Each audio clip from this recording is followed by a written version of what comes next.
కూడి వచ్చిన ప్రతి బిడ్డని దీవించండి. మీ విలువైన వాక్కుల ద్వారా తండ్రి మీరు మాతో మాట్లాడండి. నాయన ఏ ఎన్నిక, యోగ్యత లేని మమ్మల్ని ప్రేమించి దినదినమూ ఎన్నో విలువైన సంగతులు మాకు వినిపిస్తున్నారయ్యా. విన్న మాటలను వ్యర్థంగా విడిచిపెట్టేవారంగా కాకుండా ఆ మాటల ప్రకారం మా స్థితిగతులను మార్చుకుంటూ మీ కొరకు బ్రతకగలిగే ధన్యతను మా అందరికీ అనుగ్రహించండి. నాయనా ఏ బిడ్డ ఏ ఇబ్బందులు ఉన్నారో, ఏ కష్టం ఉన్నారో సమస్తము రేగిన దేవా, మరొక్కసారి మమ్మల్ని అందరినీ కూడా దృష్టించండి అయ్యా. మీ కృపచేత మమ్మల్ని లేవనెత్తండి తండ్రి, సహాయం చేయండి అయ్యా. ఈరోజు మేము ధ్యానించబోతున్న ప్రతి మాటని అర్థం చేసుకునే శక్తిని, తెలివిని, వివేకాన్ని అనుగ్రహించండి. చెబుతున్న నా ఆయనను కూడా తండ్రి మీరుండి సహాయం చేయండి. నన్ను పూర్తిగా మరుగు చేసి నీ బిడ్డలతో నేరుగా మీరే మాట్లాడమని యేసునామాని ప్రార్థన అడిగి వేడుకుంటున్నాను తండ్రి, ఆమేన్. దేవుని పిల్లారా, మనమున్నటువంటి ఈ యొక్క ప్రత్యేకమైన దినాలు అనగా లెంటెన్ డేస్లో ఉన్నాం కాబట్టి క్రైస్తవ అందరూ కూడా ఆచరించేటువంటి శ్రమ దినాలని, ఉపదోష దినాలని, దీక్ష దినాలని ఆచరిస్తున్న విధానం మనందరికీ తెలిసిందే. ఇది బైబిల్లో ఉందా లేదనేటువంటి మనం అనేక వాక్యాధారాల పరిశీలించి, ఇది పరిశుద్ధ గ్రంథంలో దేవుడు ఎక్కడ మనకి కొత్త నిబంధన కాలంలో తను కానీ తన శిష్యులు కానీ ఎక్కడ చెప్పలేదు అన్నట్టుగా పరిశుద్ధ గ్రంథంలో వెళ్ళినటువంటి వింత వింత ఆచారాలని తీసుకొచ్చి క్రైస్తవులకు ఆపాదిస్తూ క్రైస్తవ్యాన్ని ఒక తప్పుడు మార్గంలో లేదంటే ఒక మరో మార్గంలో నడిపిస్తున్నారనే విషయాన్ని కూడా ఈ సోషల్ మీడియాలో కానీ, అలాగే జ్ఞానపాండిత్యం తెలిసినటువంటి చాలామంది సంఘాల్లో పండితులు కానీ చెబుతూనే ఉన్నారు. అయితే ఈ విషయంపై మనం అవగాహన చేసాం. నిజంగా ఇది పరిశుద్ధ గ్రంథంలో ఈ పదాలు ఎక్కడ కనిపించవు అని, లెంట్ అని కానీ, ఈస్టర్ అని కానీ, ఇలాంటి పదాలు ఎక్కడ కనిపించవు కదా అని మనకు కూడా ఒక అవగాహన వచ్చింది. అయితే వాస్తవ దృష్ట్యా మనం ఆలోచన చేద్దాం ఒకసారి. చాలా జాగ్రత్తగా గమనించాలి. ఇది ఒక ఇంటెన్షనల్గా మనం మన భక్తి విశ్వాసానికి సంబంధించినటువంటి ఒక విధానంలో మనం ఆలోచన చేయగలిగితే, ఈరోజు ఈ సంస్కరణలు లేకపోతే ఈ ఆచారాలు లేదా ఈ పద్ధతులు ఈ సమాజంలోకి ఎలా వచ్చాయంటే, మనం పరిశీలించాం ఏంటంటే, కొన్ని శతాబ్దాల క్రితం అంటే క్రీస్తు శకం 500, 600 శతాబ్దాల కాలంలో ఇవి ఒక సంస్థ వారు లేదా సంఘ పెద్దలు లేదా బిషప్లు వాళ్ళందరూ కూడా ఒక ఏంటంటారు దాన్ని, ఒక సభ జరిగిందని, నైసియ క్రీడ్ జరిగిందని, అక్కడి నుంచి సమాజ శ్రేయస్సు కొరకు, సంఘ క్షేమాభివృద్ధి కొరకు ఇవి ప్రవేశపెట్టారని, ఇది మనుషులు కల్పించినటువంటి ఒక ఆచారం అని మనం చెప్పాము. అది బైబిల్ గ్రంథంలో ఎక్కడ కూడా కనిపించదు, చరిత్రలో మాత్రం నిలిచిపోయింది. అయితే ప్రభు ఏం చెప్తున్నాడంటే, మనుషులు కల్పించిన పద్ధతులు, దైవోపదేశాలని మీరు నన్ను వ్యర్థమైన ఆరాధన చేస్తున్నారని ప్రభు మాట్లాడుతున్నాడు. అయితే ఇదంతా మనం పరిశీలన చేయగలిగితే, ఇది ఎంతకీ మనం ఆచరించాలా వద్దా అని ఒక సందిగ్ధం ఉన్నప్పుడు ఖచ్చితంగా ఆచరించకూడదు. ఎందుకంటే ప్రభు చెప్పనది. ప్రభు తన శిష్యులకు కానీ లేదా తను కానీ ఆజ్ఞపూర్వకంగా ఇవ్వలేనిది ప్రత్యేకంగా మనం ఈరోజు మనం కొనియాడుతున్నామంటే, అది అతన్ని ధిక్కరించినట్లు, లేదంటే అతనికి మనం గౌరవ మర్యాదలు ఇవ్వనట్టుగా కనబడుతుంది. అయితే ఒక ప్రాముఖ్యమైన విషయం ఏంటంటే క్రైస్తవుల భక్తి విశ్వాసం కనబరచడానికి, లేకపోతే క్రైస్తవులు విశ్వాసంలో చాలా అభివృద్ధి చెందిన వాళ్ళు, ఉన్నత స్థాయికి వెళ్ళిన వాళ్ళు అని చెప్పుకోవడానికి ఒక నమూనా కానీ, ఒక ఆనవాలు కానీ ఏదైనా ఉందా చెప్పండి. అంటే ఈ విధంగా మనం ఈ ఆచారాలను మనం జాగ్రత్తగా గమనించగలిగితే, అన్య సిద్ధాంతాలు అంటే ఆ విగ్రహారాధికుల్లో వాళ్ళకంటూ ఒక ప్రత్యేక దినాలు, వ్రత దినాలు వాళ్ళకు ఉంటాయి. ఆ దినాల్లో ఒక ప్రత్యేకమైన భక్తిని కనబరుస్తూ ఉంటారు, ఒక ప్రత్యేకమైన విధానాన్ని కనబరుస్తుంటారు. అలాగే క్రైస్తవులలో నేను క్రైస్తవుణ్ణి, లేకపోతే నేను దేవుని భక్తుణ్ణి, దేవుడి పట్ల అపారమైన ప్రేమ కలిగిన వాడిని చెప్పుకోవడానికి కూడా ఏదైనా ఒక ప్రత్యేకమైన అంటే ఆనవాళ్ళు ఏదన్నా ఉందా చెప్పండి. అలాగని క్రైస్తవుడైన తర్వాత ఒక ప్రత్యేకమైన దినాలు మనకెందుకండి? 365 రోజులు కూడా దేవుడు మన భక్తిగాని విశ్వాసంగా ఉండమంటున్నాడు కదా అంటాం. అవునా కదా? వాళ్ళకిలాగా మనకెందుకు వింత ఆచారాలు అనుకుంటాం. విషయం ఏంటంటే మీరు గమనించండి, 365 రోజులు దేవుడు మనకు అనుగ్రహించాడు. 365 రోజులు నిత్యము మనం జీవించినంత కాలము ఆయన ఎదుర మనం శ్రద్ధాభక్తులు కలిగి మన విశ్వాసాన్ని కొనసాగించాలి, కాపాడుకోవాలి. అది వాస్తవమే. అయితే సంఘ సంస్కర్తలు, క్రైస్తవ పండితులు, పెద్దలు చరిత్రలో పెట్టినటువంటి ఈ ఆచారం వాళ్ళు ఏ ఉద్దేశంతో మాట్లాడుతున్నారంటే, ఇదిగో క్రైస్తవులైన వరకు మనకు కూడా ఏదైనా భక్తిని, విపరీతమైన భక్తిని చూపించేటువంటి విధానం మనకు కూడా ఉండాలి కదా! అది కేవలం మనకు ఒక కేంద్ర స్థానము, మనకు ఒక టార్గెట్, మనకి ఒక రిఫరెన్స్ ఏదైనా ఉందంటే సిలువ అంటున్నారు. అవునా కదా? సిలువ. ఎందుకంటే ఈరోజు ఆ సిలువ లేకపోతే మన క్రైస్తవ జీవితమే అర్థం కాలేంది. పాటలు కూడా ఉన్నాయి. సిలువ, విలువ. ఏండి? సిలువ లేకపోతే విలువ లేని జీవితం మన క్రైస్తవుల్లో. అందుకే యేసుక్రీస్తు వారు అంటారు, ఇదిగో మీ సిలువనెత్తుకుని నన్ను ప్రతిదినము వెంబడించండి అంటాడండి. సిలువ లేని క్రైస్తవుడు వాడు విశ్వాసము, వాడు భక్తి కూడా వ్యర్థమే. అంటే ఈరోజు క్రైస్తవ జీవితంలో సిలువ అంత తారస్థాయికి నిలబెట్టింది. అలాగే సిలువలో ఆయన పడిన కష్టము, సిలువలో ఆయన ఓర్పు, ఆయన సహనము, ఇవన్నీ కూడా ఒక ప్రత్యేకమైన శైలిలో ఈ గ్రంథస్థం అంతటి కూడా ఒక కేంద్ర స్థానం కనబడుతూ ఉంటుంది. అవునా కదా చెప్పండి? పాత నిబంధన కాలం నుంచి, అంటే సృష్టి ప్రారంభం నుంచి కూడా దేవుడు ఏం మాట్లాడుతున్నాడంటే ఆ సిలువ దగ్గరికి తీసుకురావడానికి మాట్లాడుతున్నాడు యేసుక్రీస్తు వారిని. అవునా? సిలువ అది మహోన్నతమైనది. ఈరోజు ఆ సిలువ ద్వారా ఆయన కాచిన రక్తం ద్వారా ఈరోజు మన పాపాలని కడుక్కుంటున్నాం. ఒకవేళ ఆయనే రక్తం చిందించుకుని ఉంటే మనం మన పాపాలకు విముక్తి లేదు, మనం ఎక్కడికి వెళ్ళిపోయాం మనకే తెలియదు. కాబట్టి ఈరోజు క్రైస్తవ జీవితంలో ఆ సంఘ పెద్దలు, ఆ పండితులు చెబుతున్నవి ఏంటంటే, మేము సంఘాన్ని ఒక క్షేమ పద్ధతిలో లేకపోతే క్రమ పద్ధతిలో నడిపించడానికి మేము సిలువకు ముందు కొన్ని వ్రత దినాలుగా మేము పెట్టాము తప్పించి, కానీ ఇది మాత్రమే క్రైస్తవ్యం, ఇది మాత్రమే భక్తి, ఇది మాత్రమే విశ్వాసం అని మేమైతే చెప్పట్లేదు అని ఆ రోజు ఆ పెద్దలు చెప్పగానే చెప్పారు. కానీ ఈ రోజుకి దాన్ని కొనసాగింపుగా తెచ్చుకునే క్రైస్తవ సంఘ నాయకులు, పెద్దలు, లేకపోతే సేవకులు అందరూ కూడా అది ఖచ్చితం, అదే భక్తి, అదే విశ్వాసం అన్నట్టుగా ఒక ముద్ర వేసేసారు. మీరు జాగ్రత్త గమనించండి. మనం ప్రతిరోజు మన నిత్య జీవితంలో మన రోజు దినచర్యలు చేసుకుంటూ ఉంటాం. అవునా? లెగుస్తాము, మన కాలకృత్యాలు తీర్చుకుంటాము, మన సర్దుకునేవన్నీ సర్దుకుంటాం, ఆఫీస్ పనులు ఉంటే ఆఫీస్ పనులు, మామూలుగా మనకి ఏదైనా వేరే ఇతర పనులు ఉంటే ఆ పనులు చూసుకుని ఆ దినమంతా ముగించుకుని మళ్ళీ సాయంత్రం నిద్రపోయే వరకు అనేక పనులు మనకు ఒక లిస్ట్ ఉంటుంది. అవునా?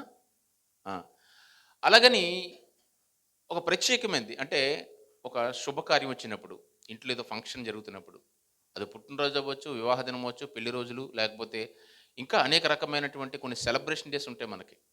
ఈ సెలబ్రేషన్ జరుగుతున్నప్పుడు ఆ రోజు ప్రత్యేకముగా మనం మన అలంకరణ కానీ, మన యొక్క వస్త్రధారణ కానీ, లేకపోతే మన ఇంటి యొక్క శుభ్రత కాని విషయంలో చాలా ఒక ప్రత్యేకమైన శైలిని తీసుకురావడానికి ప్రయత్నం చేస్తాం. అవునా? ఎందుకు? అది నీకు ప్రత్యేకమైన దినం కాబట్టి ఆ రోజు అవసరమైతే కాస్త ఒబ్బిడిగా, కుదురుగా ఉండడం కూడా ప్రయత్నం చేస్తాం. అవునా? మిగతా రోజుల కన్నా ఆ రోజు మనం ప్రత్యేకంగా ఉంటాం. చాలా సంస్కారవంతంగా, చాలా బుద్ధిమంతులుగా, చాలా ఒబ్బిడిగా ఉంటాం కదా. అవునా? మీరు ప్రతిరోజు అలా ఉండొచ్చుగా, ప్రతిరోజు సెలబ్రేషన్ చేసుకోవచ్చుగా. ఒక రోజుకి, ఒక దినానికి, ఒక ప్రత్యేకమైన ఈవెంట్కి మనం అలా ఉంటాం కదా. అంటే మన నిత్య జీవితంలో కూడా మనకు ఇది అలవాటు అయిపోయింది. అవునా కదా? ఒక ట్రెడిషనల్గా మనకు అలవాటైంది.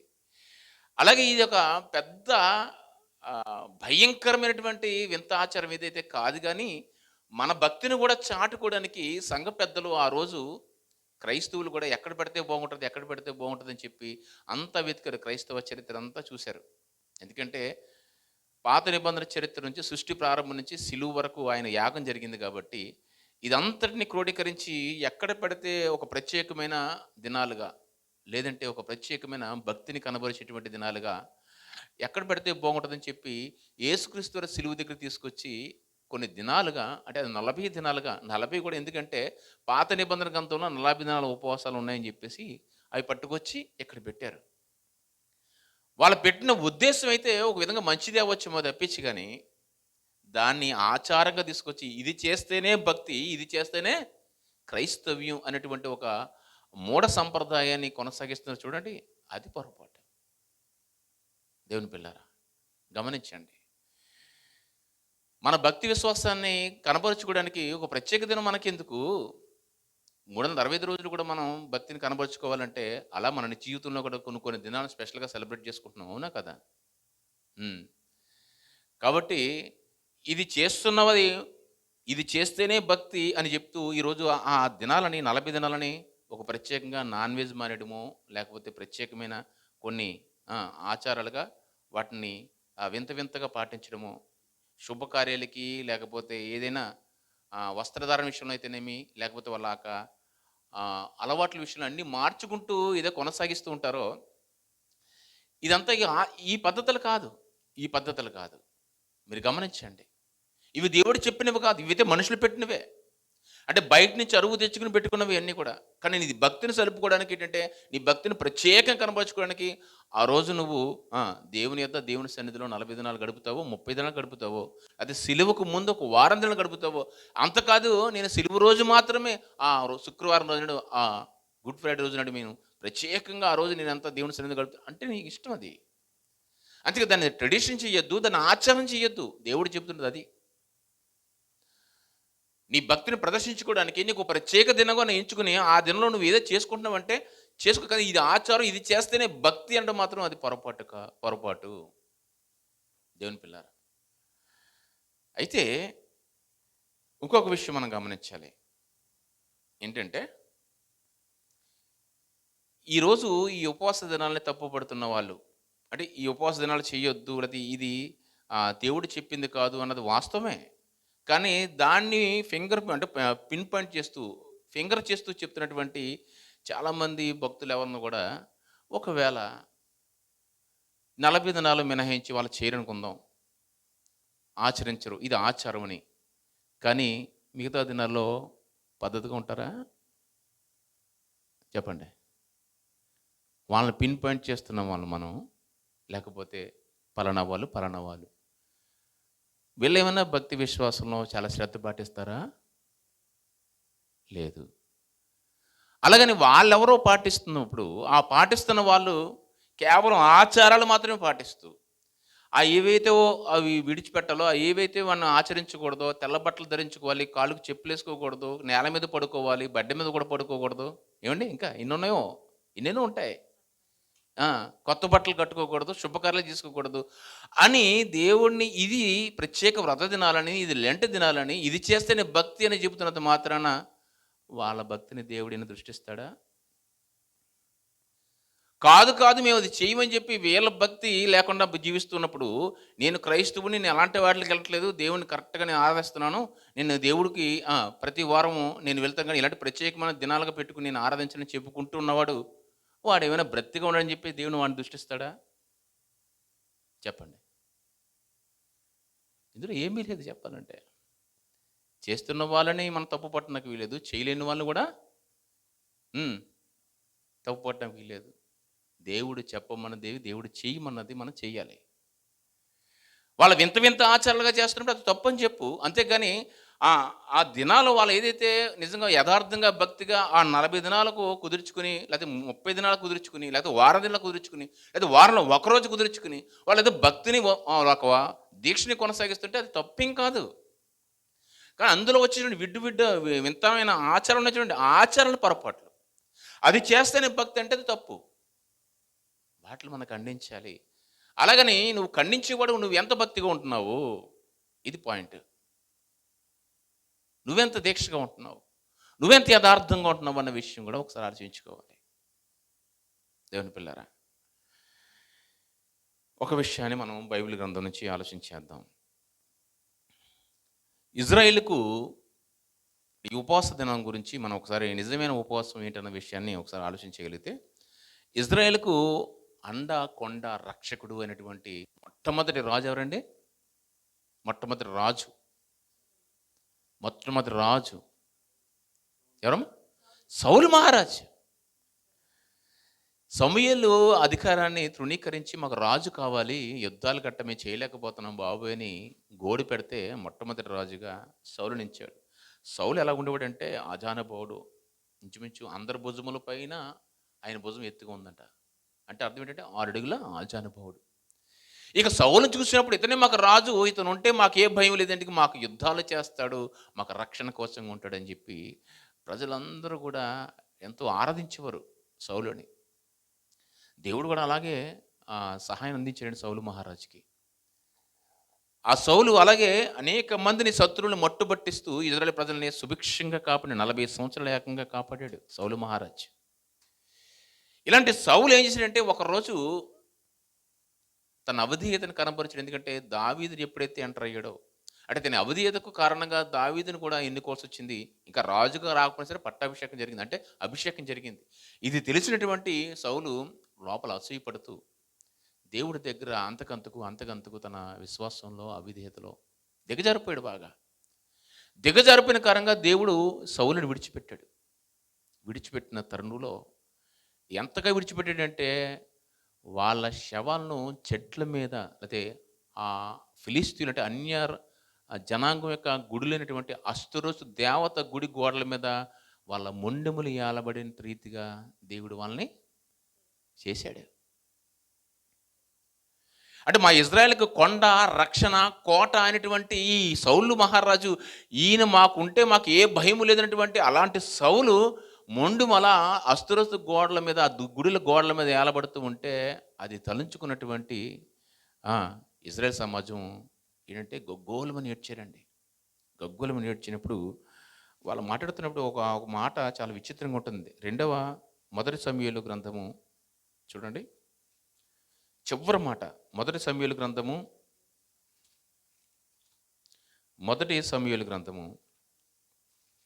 చివరి అధ్యాయము 10వ వచనం చదువుతాం చూడండి. 31వ అధ్యాయము 10వ వచనం. మరియు వారు అతని ఆయుధములను అస్తోరోతు దేవుని గుడిలోను ఉంచి అతని మొండెమును బెషాసు పట్టణము గోడకు తగిలించిరి. చూడండి, బెషాను పట్టణపు గోడకు తగిలించిరట.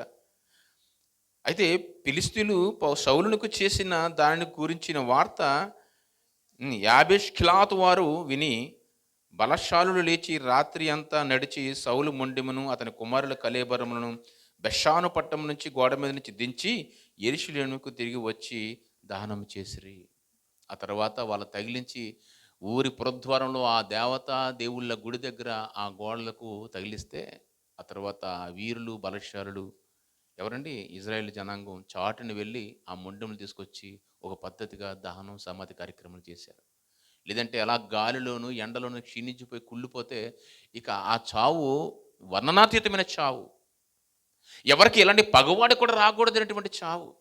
ఇలాంటి పరిస్థితులు ఇజ్రాయెల్ ముంచేశారు. రక్షణ కోటకు ఉంచినటువంటి సౌలు మహారాజు ఎలాగైపోయింది అని చెప్పి మా ఇజ్రాయెల్ పరిస్థితి, లేదంటే మా యొక్క దుస్థితి ఎంత దారుణంగా ఉందని చెప్పి ఒకసారి దేవుడి ముందు ఏడవడానికి వాళ్ళు చూపించినటువంటి ఒక ఆనవాలు ఏంటంటే వెంటనే సమూయేలు గ్రంథంలో ఆ వార్త విన్నవాడు. ఎందుకంటే దావీదు అక్కడ లేడండి. అప్పటికే దావీదుని తరుముతున్నాడు సౌలు. ఎక్కడో అరణ్యంలో ఉన్నాడు. ఎవరో దావీదు.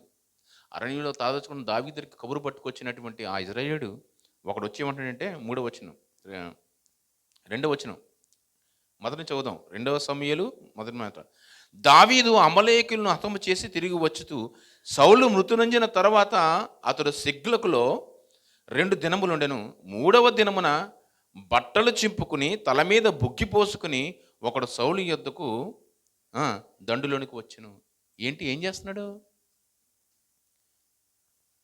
సౌలు వార్తను తీసుకొచ్చినటువంటి ఒక ఆయన, అయితే ఇజ్రాయేలుడు ఎవరి దగ్గరికి వచ్చాడంటే దావీదు దగ్గరికి వచ్చి అంటున్నాడు, బట్టలు చింపుకున్నాడట.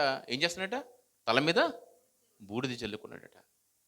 అంటే ఇజ్రాయేలుకు పట్టిన దుస్థితి ఎంత దారుణంగా ఉందో చూడనైనా.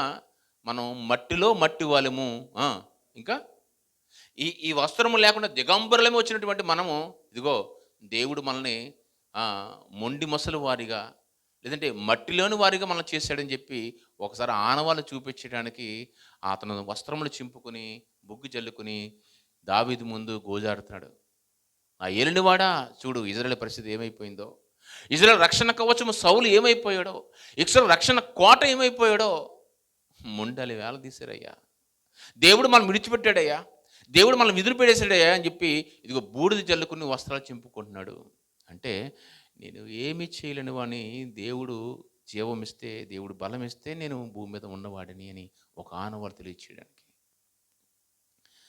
అలాగే అదే 2వ సమూయేలులోను తన అన్న తన చెరిచాడని తామర అనేటువంటి ఒక సహోదరి, దావీదు కుమార్తె అమ్నోను అనేటువంటి తన సహోదరుడే తన చెరిచాడని, ఇంత అవమానానికి ఈ ఇజ్రాయెల్ సమాజంలో ఎక్కడ జరగకూడదు, ఇజ్రాయెల్ సమాజం అంతా కూడా అవమానం పొందిన దినం అని చెప్పి ఆ సమాజానికి అందరికీ గుర్తుగా తను ఏం మాట్లాడుతుందంటే, ఒకరోజు 13వ వచనం, 13వ అధ్యాయము 19వ వచనం, 2వ సమూయేలు గ్రంథం 13వ అధ్యాయం 19వ వచనం.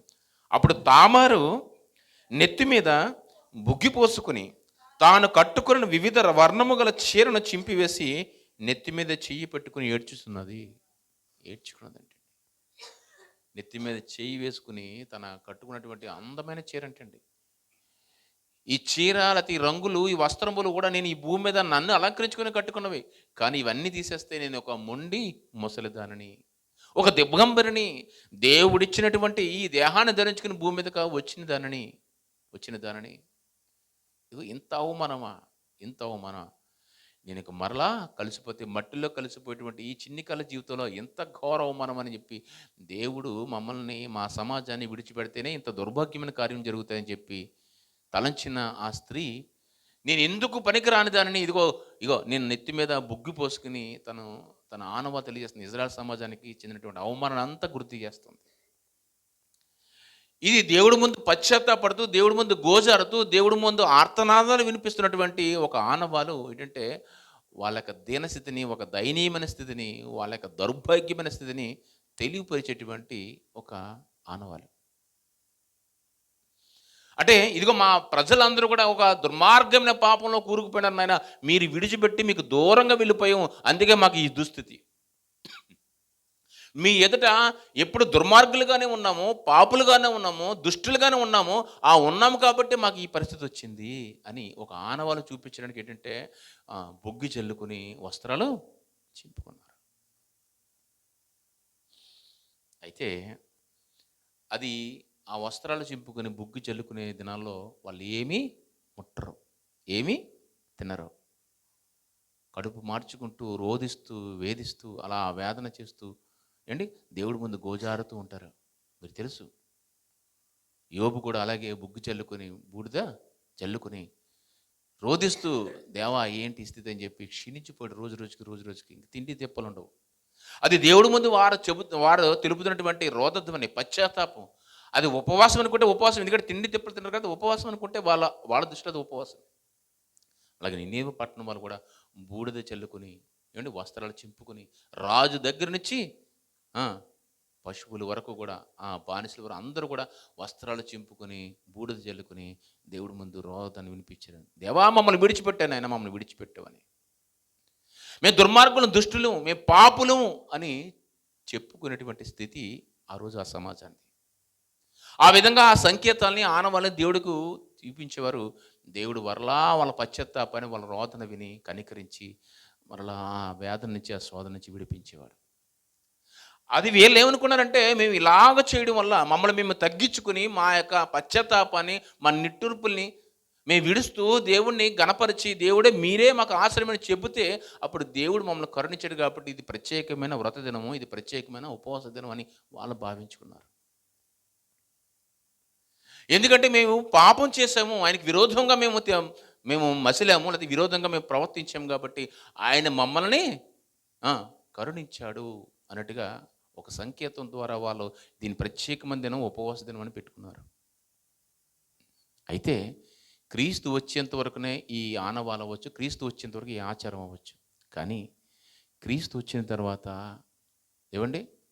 క్రీస్తు వచ్చిన తర్వాత పూర్వపు పాపములన్నీ కూడా ఆయన సిలువలో ఆయన రక్తం కార్చి మన పాపాలన్నీ కూడా మోసుకుని వెళ్ళిపోయాడు అన్న మాట ఉంది, తెలుసండి. ఈ ప్రపంచ పాపాలన్నింటినీ కూడా సిలువలో తన మీద వేసుకుని మనకి విముక్తి కలిగించాడు అనండి. ఒకసారి ఆ మాట చూద్దాం. మొదటి పేతురు పత్రిక, పేతురు గారు రాసిన మొదటి పత్రిక 2వ అధ్యాయము. పేతురు గారు రాసిన మొదటి పత్రిక 2వ అధ్యాయము, మొదటి అధ్యాయమే 2వ అధ్యాయము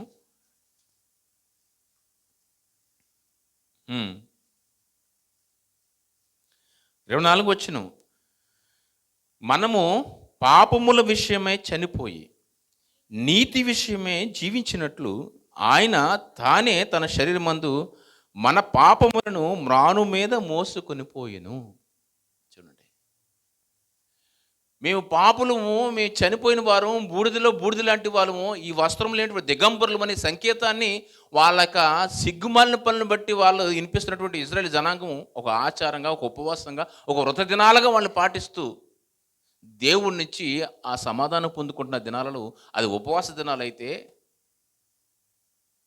ఆ పాపాన్ని, ఆ నీచమైన ఆ గుణాలని, లేకపోతే ఆ దుష్టత్వాన్ని కూడా ఏం చేసినట్టే, ఇదంతా దౌర్భాగ్యాన్ని అంతా కూడా ఏం చేసినట్టు ఆయన తన సిలువ మీద మోసుకుని పోయాడంట. మనల్ని విడిపించి ఆ పాపాన్ని తన మీద వేసుకున్నాడట. చూడండి ఏమంటున్నాడు ఆయన పాపముల విషయమై చనిపోయి నీతి విషయమే జీవించినట్లు ఆయన మన శరీరం ముందు తన పాపను మోసుకుని పోయాను.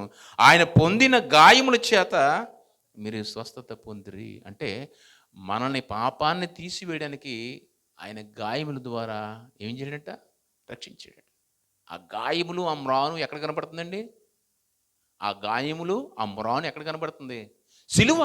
అంటే ఆయన సిలువ ద్వారా మనల్ని పాపాలని, మన పాపాలైనా ఆ రోజు ఇజ్రాయెల్ సమాజంలో ఏదైతే మాకు విముక్తి కలిగిందో, ఏదైతే మేము ఈ దౌర్భాగ్యం నుంచి, దుస్థితి నుంచి, లేదంటే దేవుని మమ్మల్ని ఎడబాటు నుంచి కూడా మమ్మల్ని దేవుడు కాపాడుతున్నాడని అది వ్రత దినంగా, ఉపవాస దినంగా పాటిస్తున్నారో దాని నుంచి దేవుడు విముక్తి కలిగించాడు అంటున్నాడు. విముక్తి కలిగించాడట దేవుని పిల్లారా. అంటే మన పాపములన్నింటినీ కూడా ఆయన మ్రాను మీద మోసుకెళ్ళిపోయిన, శిలువ మీద మోసుకెళ్ళి మన పరిశుద్ధులుగా, స్వస్థత పొందిన వారుగా, ఆరోగ్యవంతులుగా చేశాడు. ఎవరు వాళ్ళు? ఎవరు మాట్లాడుతున్నారు ఈ మాట? పేతురు గారు ఎవరి గురించి మాట్లాడుతున్నాడు? ఇజ్రాయేల్ గురించి మాట్లాడుతున్నాడా, మన గురించి మాట్లాడుతున్నాడా? క్రైస్తువుల గురించి. అంటే క్రీస్తు తర్వాత క్రైస్తువులుగా మారిన వారందరి గురించి మాట్లాడుతున్నాడు. ఇక క్రైస్తువులు అనేవాళ్ళు, ఇజ్రాయేల్ అనేవాళ్ళు ఉండరు ఇంకా. ఎందుకంటే ఇజ్రాయేల్ కూడా ఏమి ఇవ్వాలి? క్రైస్తువులుగా మారాలి. ఇలా మారినటువంటి ప్రతి ఒక్కరి గురించి మాట్లాడుతున్నాడు. ఏమంటే ఇక మీరు బుగ్గి పోసుకుని, వస్త్రాలు చింపుకుని దేవుడి ముందు, ఇదిగో నేను పాపం చేసిన వాడిని, నేను దుర్మార్గుని, దుష్టిని అని చెప్పి ఆయన ముందు గోజారవలసిన అవసరం లేదు. ఎందుకంటే ఆయనే మీ పాపాన్ని తన మీద వేసుకున్నాడు. కాబట్టి అందువల్ల మీరు ఆ పాప విముక్తి పొందుకున్నారు అంటాడండి. పాప విముక్తి పొందుకున్నారు. కాబట్టి ఈరోజు క్రైస్తవులు ఉపవాసం చేయడం అంటే నెత్తి మీద బుగ్గేసుకోవద్దు, వస్త్రాలు చింపుకోవద్దు. ఎందుకంటే మీ పాపాన్ని కడిగేస్తున్నారు. దేని ద్వారా? ఆయన మ్రాను మీద ఆయన పొందిన గాయముల చేత, ఆ గాయముల నుంచి కారిన రక్తము చేత మీరు కడిగేసుకున్నారు. కాబట్టి మీరు శుద్ధయ్యారు, స్వస్థత నొందారు అంటే స్వస్థత నొందారు. అయితే మనకు ఉపవాసాలు లేవా? ఉన్నాయి. ఏ ఉపవాసం? ఆ ఉపవాసం ఏమంటుందంటే, ఇదిగో నువ్వు వస్త్రాలు చింపుకోకు, 40 దినాలు, 30 దినాలు, 20 దినాలు అని ప్రత్యేకమైన దినాలు పెట్టుకోకు. ఈ ఆచారం అని పడుకోకూడదని, బెడ్ మీద పడుకోకూడదని, లేకపోతే చెప్పులు ధరించుకోకూడదని, లేకపోతే తెల్లబట్టలు, ఇలాంటి రకరకాల వింత ఆచారాలు పెట్టుకోవద్దు. నీకు ఉపవాసం ఉంది. ఏ ఉపవాసం అంటే మత్తయి సువార్త 6వ అధ్యాయము ఇప్పుడు చదివిన మాట. మీరు ఉపవాసం చేసినప్పుడు 16వ మాట, వేషధారుల వలె ఉండక, దుఃఖముఖములై ఉండక, తాము ఉపవాసం చేస్తున్నట్టుగా మనుషులకు కనబడవలని కానీ వారు తమ ముఖమును వికారము చేసుకుందురా, వారు తమ ఫలమును పొందుకుని ఉన్నారు. నిశ్చయముగా మీతో చెప్పుచున్నాను. అయితే మీరు ఉపవాసం చేసి మనుషులకు కనబడవలని గాక, రహస్యముందున్న నీ తండ్రికే కనబడవలని మీరు ఉపవాసం చేసి మీ తల అంటుకొని నీ ముఖమును కడుక్కో. అప్పుడు రహస్యమందున్న దేవుడు నీ తండ్రి నీకు ప్రతిఫలం ఇచ్చును. అబ్బా, ఉపవాసం గురించి మాట్లాడుతున్నాడండి. అంటే పాత నిబంధనలో ముఖం వికారం చేసుకుని 40 దినాలని, 50 దినాలని, 30 దినాలని, ఆచారాలని, ఇదేదో లోకంలో వాళ్ళందరికీ ఉన్నటువంటి ఆచారం మనం తెచ్చుకుని పెట్టుకుని ఇలాగ చేయడం కాదు. ఎందుకంటే అలాగ ఒకప్పుడు చేస్తే సమాధానం వచ్చింది దేవుడి నుంచి. అది పాత నిబంధన, పాతకాలం. కానీ ఆ దుస్థితి, ఆ పాపం నుంచి, ఆ దుష్టత్వం నుంచి దేవుడే తన మీద వేసుకుని మిమ్మల్ని విముక్తి చేసి మిమ్మల్ని ఆరోగ్యవంతులుగా, లేదంటే పరిశుద్ధులుగా, లేదంటే స్వస్థత పొందిన వారుగా ఆయనే మనల్ని తయారు చేసినప్పుడు ఇంకా నేను బుగ్గు జల్లుకుంటాను, లేకపోతే ఇది మానేసుకుంటాను, అది మానేసుకుంటాను అని చెప్పి ఒక ఆచారాలతో ఆయన్ని సంతోషపెట్టాలంటే, ఆచారాలతో ఉపవాసం చేసి ఆయన్ని గణపరచాలంటే, ఆచారాలు చేస్తూ ఆయన్ని నీ సమాధానం పొందుకోవాలంటే కుదరదు. ఏమంటే ఆయనే స్వయంగా చెప్తున్నాడు, నువ్వు పరిశుద్ధుడివి, పరిశుద్ధురాలివి, ఇగో తలంటుకో, శుభ్రంగా తలస్నానం చేసుకో, చక్కటి వస్త్రాన్ని కట్టుకో, ఆయన ముందు నువ్వు ప్రార్థన చేయి. రహస్యముందున్న దేవుడు నీ ప్రార్థన వింటాడు, నీ ఉపవాసాన్ని కూడా చూస్తాడు. బా, ఎంత మంచి మాట అండి. ఈరోజు అర్థం కావట్లేదు. ఇంకా పాత నిబంధనలు ఆచారాలను పట్టుకుని కొన్ని దినాలు లెక్క పెట్టుకోవడము, లేకపోతే వస్త్రాలు ఇది మాసిపోయిన బట్టలు కట్టుకోవడము, లేకపోతే ముఖం వికారంగా పెట్టుకోవడము, లేకపోతే మేము ఉపవాసాలు అని చెప్పి చాటించుకోవడం, ఇన్ని రకాలుగా ఈరోజు ఇంకా ఆచరణ కొనసాగిస్తున్నారు. అది లేదయ్యా. అప్పుడు మీకున్న దుస్థితి ఈరోజు కడగబడింది, విడవబడింది, విమోచింపబడింది, అది నా మీద వేయబడింది. ఇక నువ్వు ప్రతిరోజు పరిశుద్ధముగా ఆయన ముందు పవిత్రంగా చక్కని వస్త్రాలంకారంతో నువ్వు ఆయన ముందు నిలబడి ఆయనకి ప్రత్యేకమైన దినంలో ఆయనతో సన్నిధిలో నువ్వు గడపాలి అని దేవుడు సెలవిస్తున్నాడు. ఈ మాట మనకి పూర్వకాలమే, ఈ మాట మనకి ప్రవచన రూపంగా ఒక చోట కనబడుతుంది. యోవేలు భక్తుడు మాట్లాడుతున్నాడు. ఒకసారి చూద్దాం. ఈ మాట మనకి పూర్వకాలం దినాన్నే యోవేలు భక్తుడు 2వ అధ్యాయంలో మొదటి నుంచి చూద్దాం. యోవేలు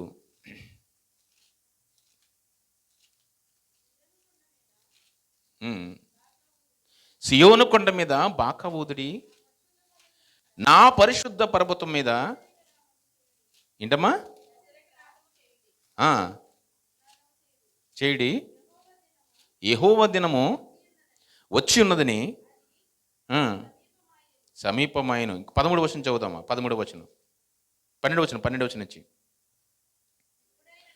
ఇప్పుడైనను మీరు ఉపవాసం ఉండి కన్నీరు విడుచుచు దుఃఖించుచు మనస్పూర్వకంగా తిరిగి నా యొద్దకు రండి, ఇదే యెహోవా వాక్కు. ఏమంటాడండి?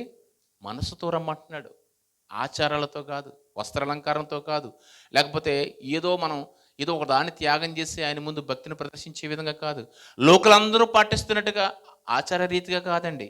ఏమంటాడంటే మనస్పూర్వక నా యొద్దకు రండి అని మరలా చెబుతూ, మీ దేవుడైన యెహోవా కరుణావాత్సల్యము గల వాడును, శాంతమూర్తియు, అత్యంత కృప గలవాడునై ఉండి తాను చేయని ఉద్దేశించిన కీడును చేయక పశ్చాత్తాపడును కనుక మీరేం చేయాలట? మీ వస్త్రములను కాక మీ హృదయములనే చింపుకుని ఆయన తట్టు తిరగండి. బా, ఏం చింపుకోమండి? హృదయాలని. అంటే మీ మనసులను మార్చుకోండి, మనసులను మార్చుకోండి. ఒకప్పుడు నిజమైన ఉపవాసం ఎలా ఉంటుందన్న విషయాన్ని పూర్వకాలం ప్రవచన రీతిగా మాట్లాడుతున్న దేవుడు. మీరు వస్త్రాలు చింపుకోవడం కాదు, బుగ్గు జల్లుకోవడం కాదు. అంటే ఆ రోజు ఇజ్రాయెల్ సమాజానికి అర్థం కాలేదు ఈ మాటలు. నిజమైన ఉపవాసం, నిజమైన ఆయనకి దీక్ష దినాలు ఎలా ఉండాలంటే, ఇదిగో మీ వస్త్రధారణ కాదు, అది ఒక రకమైన వికారమైన ముఖం పెట్టుకోవడం కాదు, మేము ఉపవాసం చేస్తున్నామని చాటించుకోవడం కాదు, ఇది ఒక ప్రత్యేక దినాన్ని సృష్టించుకుని ఇదే దేవుని భక్తి అని చెప్పుకోవడం కాదు. ఏంటంటే ఇదిగో మీ వస్త్రములు కాక మీ హృదయాలు చింపుకోండి. మనస్సులు మారాలి. మనస్సులు మారి ఆయన సన్నిధిన నువ్వు ఏకాగ్రతతో తండ్రికి నువ్వు కనబరుచుకునే నీ విన్నపు, నీ గోడు ఆయన చూస్తాడు. అది నిజమైన ఉపవాసం. దేవుని పిల్లరా గమనించండి.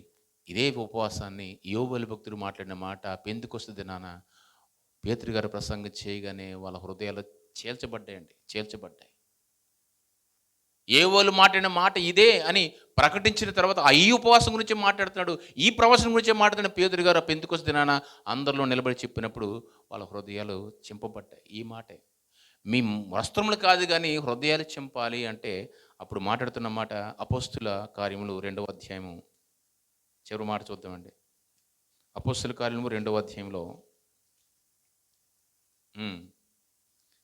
36వ వచనం, మీరు సిలువ వేయబడిన ఈ యేసునే దేవుడు ప్రభువుగాను క్రీస్తుగాను నియమించును, ఇది ఇజ్రాయేలు వంశమంతయు రూఢిగా తెలుసుకునే వాళ్ళని చెప్పాను. అవునండి, సిలువ వేసి చంపేశారు చూడండి. ఆ మాను మీద ఆ గాయాలు చేస్తారు చూడండి, ఆ గాయాల ద్వారా రక్తం కారుస్తూ చివరి బొట్టు వరకు కార్చి చనిపోయాడు చూడండి, మీరే చంపేశారు. ఆ రక్తము గాయాల ద్వారా మన పాపాలన్నీ కూడా ఆయన మీద వేసుకుని ఆ రక్తాన్ని చిందించాడు. మీరు విమోచింపబడ్డారు. ఇంత దౌర్భాగ్యమైన క్రియని మీరు చోటు చేసుకున్నారని చెప్పగానే వాళ్ళందరూ కూడా ఈ మాట విని హృదయంలో నొచ్చుకుని నొచ్చుకుని అన్న మాట దగ్గర ఫుట్ నోట్లు ఏముందండి? పొడవబడి అంటే అర్థం ఏంటి? చాకుతో ఇలా పొడిచి ఇలా లాగితే ఎలా ఉంటుందండి? మొత్తం చీలిపోద్ది. ఏమైందంటే వాళ్ళకి నిజంగా పేతురు గారు ఏమైనా కత్తితో పొడిచడం వల్లనే ఏమైందట? హృదయంలో పొడవబడి వాక్యము ద్వారా ఇదిగో మాటలు హృదయంలో నొచ్చుకుని, నా సహోదరుల మేమందరం ఏమి చేతుమని నేను అడుగుగా ఆయన అన్నాడు, మీరు మారు మనసు పొంది పాపక్షమాపణ నిమిత్తం ప్రతివాడు యేసుక్రీస్తు నామమున బాప్తిజం పొందిడి, అప్పుడు మీకు పరిశుద్ధాత్మని వరమును పొందుతారు. ఇది ఈ విధంగా మనందరినీ కూడా హృదయాలు చింపబడి, అది హృదయాలు పొడవబడి, అది మనస్సులు మారి, అది చచ్చి బ్రతికి పరిశుద్ధులుగా మార్చబడ్డాం, పవిత్రులుగా మార్చబడ్డాం. ఇప్పుడు నీకు ప్రత్యేకంగా బూడిద జల్లుకోవాల్సిన పని లేదు. నెత్తి మీద యాష్ వెనస్డే అని చెప్పి ఒక బూడిదని సిలువు మార్కేసుకోవాల్సిన పని లేదు. అక్కడి నుంచి ఒక వ్రత దినాలని చెప్పి ఒక 40 దినాలు 50 దినాలు నీకు తోచిన దినాలు పెట్టుకుని ఆచరించవలసిన ఆచారం లేదు. ప్రతిరోజు నువ్వు దేవుని సన్నిధిలో నీకు ఇష్టం వచ్చిన దినం, అది శుక్రవారమా, 20 దినాలా, లేదా 10 దినాలా, వారం రోజులా, వారానికి ఒక్కరోజా, ఏ దినమైన నిత్య జీవితంలో ఆయన ముందు శుభ్రంగా తలంటుకుని ఆయన ముందు పవిత్రమైన హృదయంతో, పరిశుద్ధమైన హృదయంతో ఆయన మీరు ప్రార్థిస్తే రహస్యమందున నీ దేవుడు ఈ ప్రార్థన వింటాడు, ఈ ఉపవాసాన్ని చూస్తాడు, నీకు సమాధానం ఇస్తాడు. అదే చెప్తాడు యోవేలు భక్తుడు కూడా చెప్పింది అదే. అది నిజమైన ఉపవాసం. కాబట్టి ఈ మాటలు మీకు అర్థమైన ఆశిస్తూ ఇద్దరితో ఈ మాటలు ముగిస్తున్నాను. ప్రార్థన చేసుకుందాం. మహిమగల తండ్రి, కృప కలిగిన దేవ, విలువైన మీ కృప చేత తండ్రి, ఉపవాస దినాలని, ప్రత్యేక దినాలని ఒక ప్రత్యేకమైన ఆచారాలుగా తండ్రి మిమ్మల్ని ఆరాధిస్తూ ఇదే భక్తి, ఇదే విశ్వాసం, ఇదే క్రైస్తవ్యనట్టుగా ఈరోజు సమాజం అంతా కూడా ఒక పోకడలో ఉంది తండ్రి. దేవా, మీరు కోరిన, మీరు మెచ్చిన ఉపవాసం తండ్రి ఈరోజు ఆచారం కాదు, వేషధారణ కాదు తండ్రి, హృదయపు వేదన, హృదయపు మార్పు. నాయనా, మా మనసులు మారాలని ఎదురు చూస్తున్నారయ్యా. కానీ ఈరోజు అలంకరణతో, వేషధారణతో తండ్రి, కొన్ని ఆచారాలతో తండ్రి దాన్ని కుదించేసాం ప్రభా. దయచేసి మమ్మల్ని క్షమించండి అయ్యా. నాయనా, అది తప్పుపడుతున్న వాళ్ళు సరైన బ్రతుకులు లేవు తండ్రి, అలాగని చేస్తున్నవారు నీ ఇష్టమైన జీవితాలు లేవు నాయన. ఇటు రెండు వర్గాలు ఒకరి మీద ఒకరు విమర్శ చేస్తున్నారు తప్పించి కానీ నీ ఉద్దేశాన్ని పక్కకి వెళ్ళిపోతుంది ఆయన. కాబట్టి నిజమైన ఉపవాసం మీరు ఏం కోరుతున్నారో, మీరు ఏం అడుగుతున్నారో, ఏ విధంగా మీకు దగ్గర కావాలని కోరుకుంటున్నారో ఆ సమస్తాన్ని తెలియజేసిన విధానాన్ని బట్టి మీకు స్తోత్రం తండ్రి. విన్న మాటల ప్రకారం ప్రతి బిడ్డని, అట్టి మనసును, అట్టి దృష్టిని తండ్రి ప్రతి బిడ్డగా అనుగ్రహించి తండ్రి నీకు నిజమైన సాక్షులుగా, నీ బిడ్డలుగా నిలబడిగా ధన్యతను అనుగ్రహించమని యేసు నామని ప్రార్థన అడుగుచున్నాను తండ్రి. ఆమేన్. అందరికీ వందనాలు.